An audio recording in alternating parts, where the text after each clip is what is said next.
Nobody talks about the fact that the Soviet Union didn't have to collapse in 1991, and it really came down to 72 hours. August 19th, 1991, communist hardliners held President Gorbachev in a house in Crimea under house arrest and wouldn't let him out as they tried to take over the government. The whole thing hinged on the military following orders, and the military didn't. Yeltsin climbed on a tank outside of parliament. Troops hesitated, and 3 days later the coup collapsed, and 6 months later the entire USSR fell.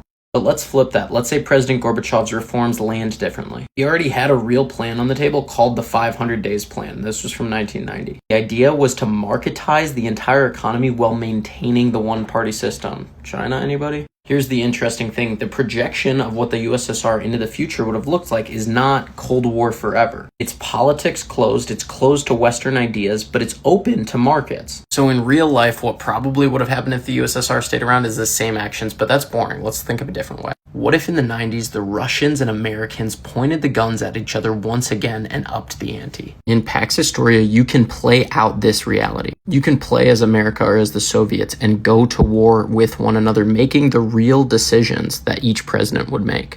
Talk about spicing things up just a little bit.